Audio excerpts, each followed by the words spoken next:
بسم اللہ الرحمن الرحیم۔ السلام علیکم ناظرین، بنی نوریز کے یہودیوں کو مدینہ منورہ میں ان کے علاقے سے نکال دیا گیا تھا۔ اسی وجہ سے ان کے بڑے بڑے سردار مکہ معظمہ گئے، قریش کو ساری تفصیل بتائی اور قریش کو دعوت دی کہ وہ مسلمانوں سے جنگ کے لیے میدان میں آئیں۔ انہوں نے قریش کو خوب بھڑکایا اور کہا جنگ کی صورت میں ہم تمہارے ساتھ ہوں گے، یہاں تک کہ محمد صلی اللہ علیہ وآلہ وسلم اور ان کے ساتھیوں کو نیست و نابود کر دیں گے۔ مسلمانوں سے دشمنی میں ہم تمہارے ساتھ ہیں۔ یہ سن کر مشرکین کے سردار ابو سفیان نے کہا، ہمارے نزدیک سب سے زیادہ محبوب اور پسندیدہ شخص وہ ہے جو محمد کی دشمنی میں ہمارا مددگار ہو، لیکن ہم اس وقت تک تم پر بھروسہ نہیں کریں گے کہ جب تک تم ہمارے معبودوں کو سجدہ نہ کر لو، تاکہ ہمارے دل مطمئن ہو جائیں۔ یہ سنتے ہی یہودیوں نے بتوں کو سجدہ کر ڈالا۔ اب قریش نے کہا، اے یہودیو، تم اہل کتاب ہو اور تمہاری کتاب سب سے پہلی کتاب ہے، اس لیے تمہارا علم بھی سب سے زیادہ ہے، لہذا تم بتاؤ ہمارا دین بہتر ہے یا محمد کا؟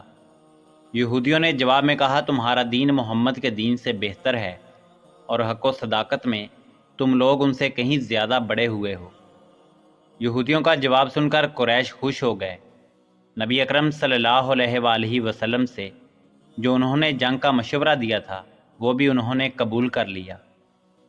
چنانچہ اسی وقت قریش کے 50 نوجوان نکلے۔ انہوں نے خانہ کعبہ کا پردہ پکڑ کر اس کو اپنے سینے سے لگا کر یہ حلف دیا کہ وقت پر ایک دوسرے کو دغا نہیں دیں گے جب تک ان میں سے ایک شخص بھی باقی ہے۔ محمد صلی اللہ علیہ وآلہ وسلم کے خلاف متحد رہیں گے۔ اب قریش نے جنگ کی تیاری شروع کر دی۔ یہودیوں نے بھی اور قبائل کو ساتھ ملانے کی کوشش جاری رکھی۔ اس طرح ایک بڑا لشکر مسلمانوں کے خلاف تیار ہو گیا۔ حضور نبی کریم صلی اللہ علیہ وآلہ وسلم کو کفار کی تیاریوں کی اطلاعات موصول ہوئیں تو صحابہ کرام رضوان اللہ علیہ اجمعین کو مشورہ کے لیے طلب کر لیا۔ آپ نے انہیں دشمن کی جنگی تیاریوں کے بارے میں بتایا، پھر ان سے مشورہ طلب فرمایا کہ ہم مدینہ منورہ میں رہ کر دشمن کا مقابلہ کریں یا باہر نکل کر کریں۔ اس پر حضرت سلمان فارسی رضی اللہ تعالیٰ عنہ نے مشورہ دیا، اے اللہ کے رسول، اپنے ملک فارس میں جب ہمیں دشمنوں کا خوف ہوتا تھا تو شہر کے گرد خندق کھود لیا کرتے تھے۔ حضرت سلمان فارسی رضی اللہ تعالیٰ عنہ کا یہ مشورہ سبھی کو پسند آیا، چنانچہ مدینہ منورہ کے گرد خندق کھودنے کا کام شروع کر دیا۔ سب صحابہ کرام رضوان اللہ علیہ اجمعین نے خندق کی کھدائی میں حصہ لیا۔ خود اللہ کے رسول امام الانبیاء جناب محمد رسول اللہ صلی اللہ علیہ وآلہ وسلم نے بھی خندق کھودی۔ خندق کی کھدائی کے دوران صحابہ کرام رضوان اللہ علیہ اجمعین کو بھوک نے ستایا۔ وہ زمانہ عام تنگ دستی کا تھا۔ کھدائی کے دوران ایک جگہ سخت پتھریلی زمین آ گئی۔ صحابہ کرام رضوان اللہ علیہ اجمعین اس جگہ کھدائی نہ کر سکے۔ آخر حضور نبی کریم صلی اللہ علیہ وآلہ وسلم کو خبر کی گئی۔ آپ نے کھدال اپنے ہاتھ میں لی اور اس جگہ ماری۔ ایک ہی ضرب میں وہ پتھریلی زمین ریت کی طرح بکھر گئی۔ ضرب لگانے کے دوران 3 مرتبہ وہاں سے ایک عجیب روشنی نظر آئی۔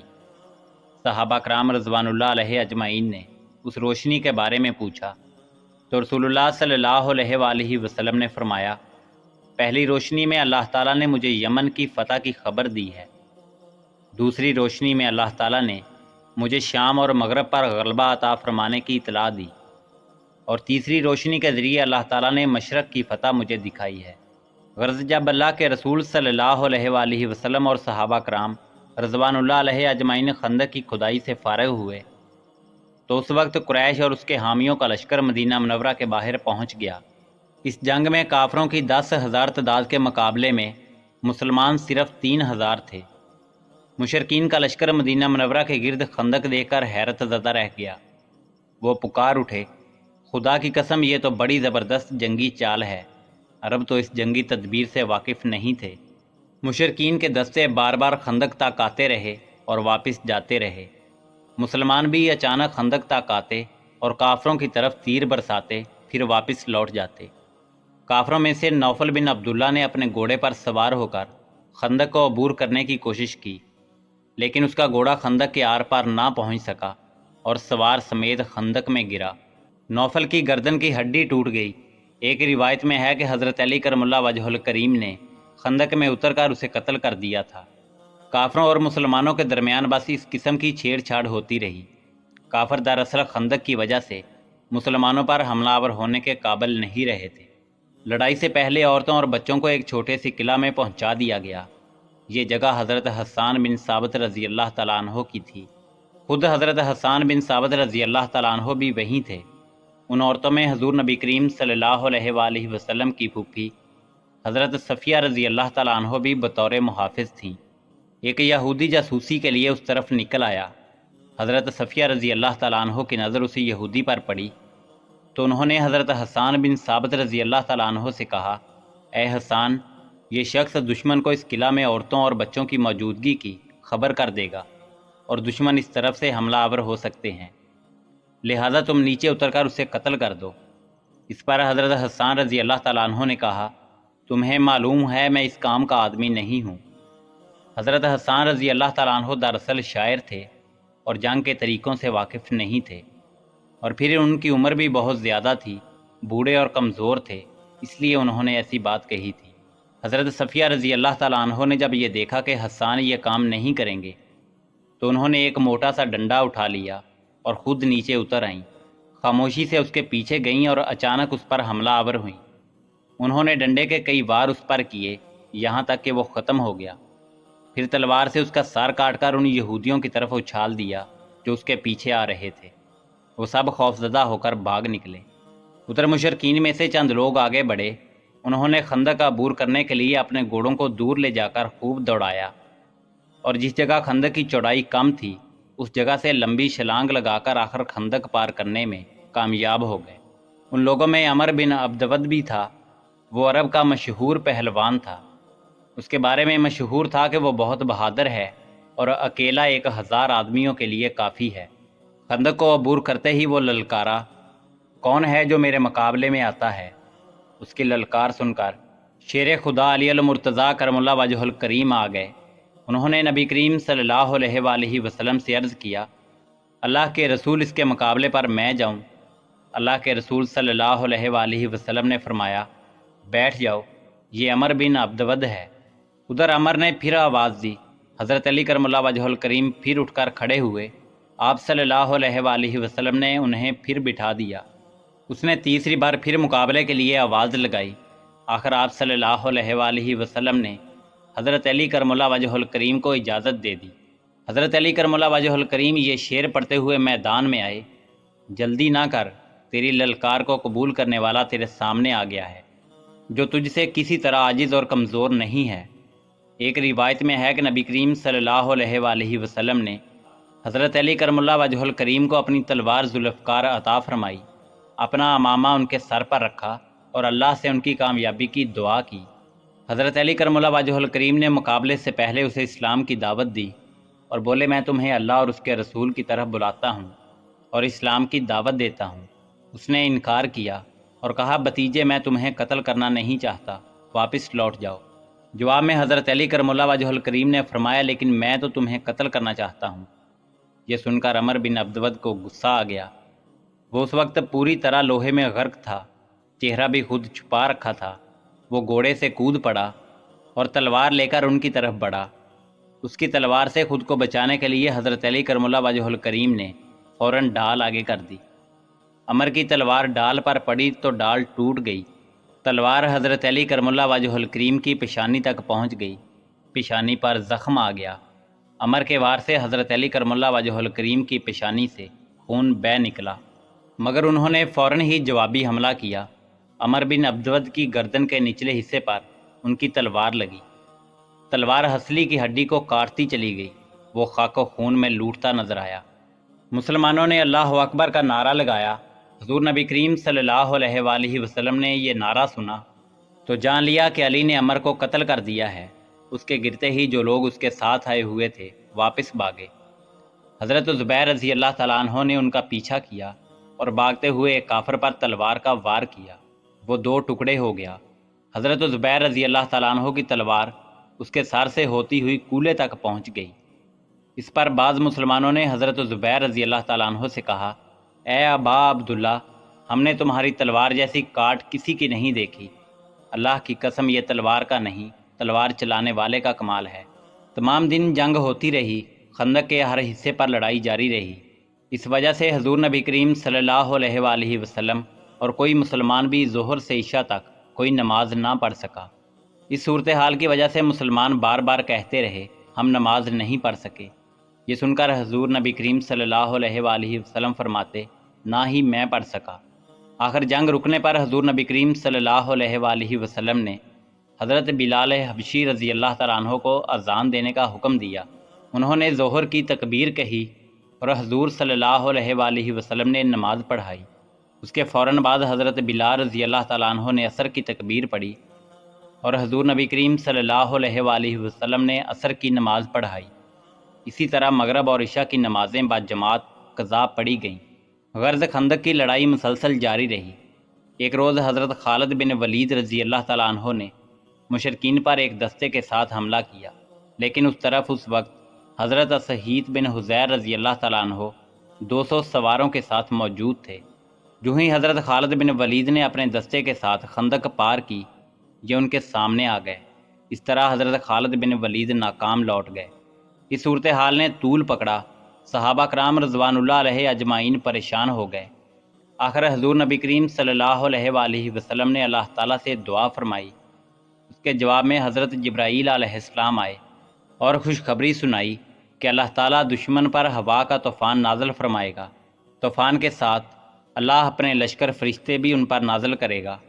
رسول اللہ صلی اللہ علیہ وآلہ وسلم نے صحابہ کرام رضوان اللہ علیہ اجمعین کو یہ خبر دے دی۔ سب نے اللہ کا شکر ادا کیا۔ رسول اللہ صلی اللہ علیہ وآلہ وسلم کی یہ دعا بدھ کے دن ظہر اور عصر کے درمیان قبول ہوئی۔ آخر سرخ آندھی کے طوفان نے مشرکین کو آ لیا۔ ان دنوں موسم یوں بھی سرد تھا، اوپر سے انہیں یہ سرد ہوا نے گھیر لیا۔ مشرکین کے خیمے الٹ گئے، برتن الٹ گئے، ہوا کے شدید تھپیڑوں نے ہر چیز ادھر ادھر کر دی۔ لوگ سامان کے اوپر اور سامان لوگوں کے اوپر آ گئے۔ پھر تیز ہوا سے اس قدر ریت اڑی کہ ان میں سے نہ جانے کتنے ریت میں دفن ہو گئے۔ ریت کی وجہ سے آگ بجھ گئی، چولہے ٹھنڈے ہو گئے۔ آگ بجھنے سے اندھیرے نے گویا انہیں نگل لیا۔ یہ اللہ کا عذاب تھا جو فرشتوں نے ان پر نازل کیا، وہ درم برم ہو گئے۔ اللہ تعالیٰ ارشاد فرماتا ہے، پھر ہم نے ان پر ایک آندھی اور ایک ایسی فوج بھیجی جو تمہیں دکھائی نہیں دیتی تھی، اور اللہ تعالیٰ تمہارے اعمال کو دیکھتا ہے۔ جہاں تک فرشتوں کا تعلق ہے تو اس سلسلے میں اصل بات یہ ہے کہ انہوں نے خود جنگ میں شرکت نہیں کی، بلکہ اپنی موجودگی سے مشرکین کے دلوں میں خوف اور رعب پیدا کر دیا تھا۔ اور اسی رات جو ہوا چلی اس کا نام باد صبا ہے، یعنی وہ ہوا جو سخت سرد رات میں چلے۔ چنانچہ حضور نبی کریم صلی اللہ علیہ وآلہ وسلم نے ارشاد فرمایا، باد صبا سے میری مدد کی گئی اور ہوائے زرد کے ذریعے اس قوم کو تباہ کیا گیا۔ ہوائے زرد نے مشرکین کی آنکھوں میں گرد و غبار بھر دیا اور ان کی آنکھیں بند ہو گئیں۔ یہ طوفان بہت دیر تک اور مسلسل جاری رہا تھا۔ ساتھ ہی نبی کریم صلی اللہ علیہ وآلہ وسلم کو مشرکین میں پھوٹ پڑنے کے بارے میں پتہ چلا۔ وہ ایسے کہ آپ نے اعلان فرمایا تھا کہ کون ہے جو ہمیں دشمنوں کی خبر لا دے۔ اس پر سیدنا زبیر رضی اللہ تعالیٰ عنہ اٹھے اور عرض کیا، اللہ کے رسول میں جاؤں؟ آپ نے یہ سوال 3 مرتبہ دہرایا۔ تینوں مرتبہ حضرت زبیر ہی بولے۔ آخر آپ نے ارشاد فرمایا، ہر نبی کے حواری یعنی مددگار ہوتے ہیں، میرے حواری زبیر ہیں۔ پھر آپ صلی اللہ علیہ وآلہ وسلم نے حضرت حذیفہ بن یمان رضی اللہ تعالیٰ عنہ کو اس کام کے لیے روانہ فرمایا۔ تھکن کی وجہ سے ان میں اتنی طاقت نہیں تھی کہ جا سکتے، لیکن حضور نبی کریم صلی اللہ علیہ وآلہ وسلم نے ان کے لیے دعا فرمائی، جاؤ، اللہ تعالیٰ تمہارے سامنے سے اور پیچھے سے، دائیں سے اور بائیں سے تمہاری حفاظت فرمائے اور تم خیریت سے لوٹ کر ہمارے پاس آؤ۔ یہ وہاں سے چل کر دشمن کے پڑاؤ میں پہنچ گئے۔ وہاں انہوں نے ابو سفیان کو کہتے سنا، اے گروہ قریش، ہر شخص اپنے ہم نشینوں سے ہوشیار رہے اور جاسوسوں سے پوری طرح خبردار رہے۔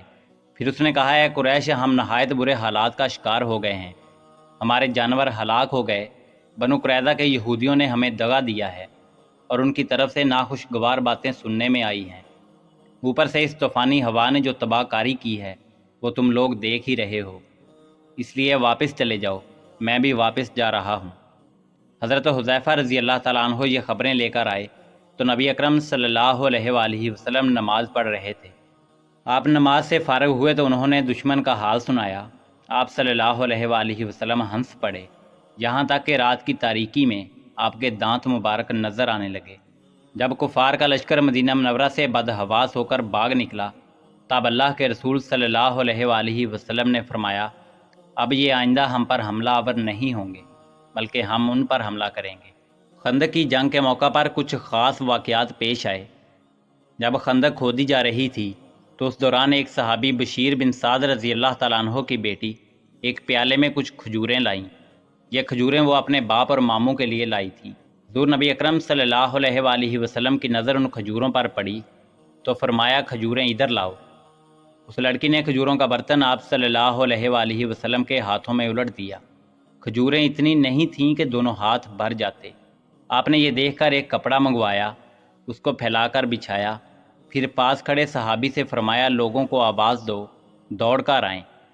چنانچہ سب جلدی سے آ گئے۔ آپ صلی اللہ علیہ وآلہ وسلم اپنے ہاتھوں سے کھجوریں اس کپڑے پر گرانے لگے۔ سب لوگ اس پر سے اٹھا اٹھا کر کھاتے رہے۔ کھجوریں شروع کرنے سے پہلے سب لوگ بھوکے تھے۔ بھوک کی حالت میں ان سب نے یہ کھجوریں کھائیں۔ سب کے پیٹ بھر گئے اور آپ کے ہاتھوں سے کھجوریں ابھی تک گر رہی تھیں۔ ایسا ہی ایک واقعہ حضرت جابر رضی اللہ تعالیٰ عنہ کا پیش آیا۔ انہیں جب آپ صلی اللہ علیہ وآلہ وسلم کی شدید بھوک کا علم ہوا تو گھر گئے۔ ان کے گھر میں بکری کا ایک چھوٹا سا بچہ تھا اور کچھ گندم بھی تھی۔ انہوں نے کہا کہ نبی اکرم صلی اللہ علیہ وآلہ وسلم کو بھوک لگی ہے، لہٰذا یہ بکری ذبح کر کے سالن تیار کر لو اور گندم کو پیس کر روٹیاں پکا لو، میں اللہ کے نبی کو لے کر آتا ہوں۔ حضرت جابر رضی اللہ تعالیٰ عنہ کچھ دیر بعد حضور نبی اکرم صلی اللہ علیہ وآلہ وسلم کی خدمت میں حاضر ہوئے اور آہستہ آواز میں کہا کہ آپ کے لیے گھر میں کھانا تیار کروایا ہے۔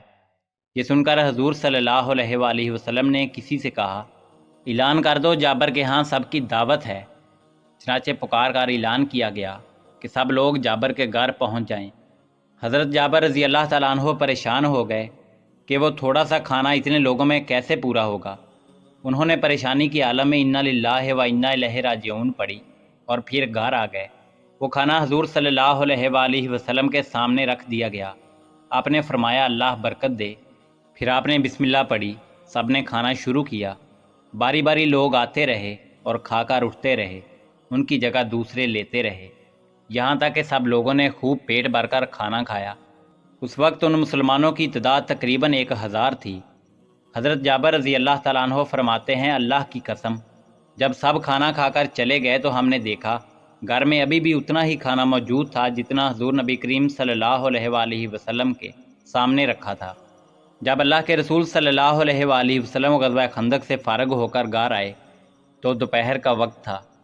حضور نے ظہر کی نماز ادا کی اور سیدہ عائشہ صدیقہ رضی اللہ تعالیٰ عنہ کے حجرے میں داخل ہو گئے۔ آپ ابھی غسل فرما رہے تھے کہ اچانک حضرت جبرائیل علیہ السلام سیاہ رنگ کا ریشمی امامہ باندھے وہاں آ گئے۔ حضرت جبرائیل علیہ السلام ایک خچر پر سوار تھے۔ انہوں نے آتے ہی آپ سے کہا، اے اللہ کے رسول، کیا آپ نے ہتھیار اتار دیے ہیں؟ آپ نے فرمایا، ہاں اتار دیے ہیں۔ یہ سن کر حضرت جبرائیل علیہ السلام نے کہا، لیکن اللہ تعالیٰ کے فرشتوں نے تو ابھی ہتھیار نہیں اتارے۔ اس کے بعد حضرت جبرائیل علیہ السلام نے کہا، اللہ تعالیٰ نے آپ کو حکم دیا ہے کہ آپ اسی وقت بنو قریظہ کے مقابلے کے لیے کوچ کریں، میں بھی وہیں جا رہا ہوں۔ جس پر حضور نبی اکرم صلی اللہ علیہ وآلہ وسلم نے اعلان کرایا، ہر اطاعت گزار شخص عصر کی نماز بنو قریظہ کے محلے میں پہنچ کر پڑھے۔ اس اعلان سے مراد یہ تھی کہ روانہ ہونے میں دیر نہ کی جائے۔ حضور صلی اللہ علیہ وآلہ وسلم نے خود بھی فوراً ہتھیار لگائے، زرہ پہنی، اپنا نیزہ دست مبارک میں لیا، تلوار گلے میں ڈالی اور اپنے گھوڑے پر سوار ہوئے۔ آپ صلی اللہ علیہ وآلہ وسلم کے گرد صحابہ کرام رضوان اللہ علیہ اجمعین بھی ہتھیار لگائے گھوڑوں پر موجود تھے۔ صحابہ کی تعداد 3000 تھی، ان میں 36 گھڑ سوار تھے۔ ان میں بھی 3 گھوڑے حضور نبی اکرم صلی اللہ علیہ وآلہ وسلم کے تھے۔ اس غزوہ کے موقع پر آپ نے حضرت عبداللہ ابن ام مکتوم رضی اللہ تعالیٰ عنہ کو مدینہ منورہ میں اپنا قائم مقام مقرر فرمایا۔ حضور نے سب سے آگے حضرت علی کرم اللہ وجہ الکریم کو بھیجا۔ حضرت علی کرم اللہ وجہ الکریم پرچم لیے ہوئے بنو قریظہ کی طرف روانہ ہوئے۔ حضرت علی چونکہ آگے روانہ ہوئے تھے اس لیے پہلے وہاں پہنچے۔ انہوں نے مہاجرین اور انصار کے ایک دستے کے ساتھ بنو قریظہ کے قلعے کے سامنے دیوار کے نیچے پرچم نصب کیا۔ ایسے میں یہودیوں نے حضور نبی اکرم صلی اللہ علیہ وآلہ وسلم کو برا بلا کہنا شروع کر دیا۔ اس پر حضرت علی اور دوسرے صحابہ کو غصہ آ گیا۔ نبی اکرم صلی اللہ علیہ وآلہ وسلم وہاں پہنچے تو حضرت علی نے انہیں یہودیوں کی بدزبانی کے بارے میں بتایا۔ آپ نے ان کی پوری آبادی کو گھیرے میں لینے کا حکم دے دیا۔ یہ محاصرہ 25 دن تک جاری رہا۔ یہودی اس محاصرے سے تنگ آ گئے اور آخرکار آپ صلی اللہ علیہ وآلہ وسلم کے سامنے حاضر ہو گئے۔ حضور نبی کریم صلی اللہ علیہ وآلہ وسلم نے انہیں باندھنے کا حکم فرمایا۔ ان کی مشقیں کس دی گئیں۔ ان کی تعداد 600 یا 750 تھی۔ انہیں ایک طرف جمع کر دیا گیا۔ یہ سب وہ تھے جو لڑنے والے تھے۔ ان کے بعد یہودی عورتوں اور بچوں کو حویلیوں سے نکال کر ایک طرف جمع کیا گیا۔ ان بچوں اور عورتوں کی تعداد 1000 تھی۔ ان پر حضرت عبداللہ بن سلام رضی اللہ تعالیٰ عنہ کو نگران بنایا گیا۔ اب یہ لوگ بار بار آپ کے پاس آ کر معافی مانگنے لگے۔ اس پر آپ نے فرمایا، کیا تم اس بات پر رضامند ہو کہ تمہارے معاملے کا فیصلہ تمہارا ہی منتخب کیا ہوا کوئی آدمی کر دے؟ انہوں نے جواب دیا، سعد بن معاذ رضی اللہ تعالیٰ عنہ جو فیصلہ بھی کر دیں ہمیں منظور ہے۔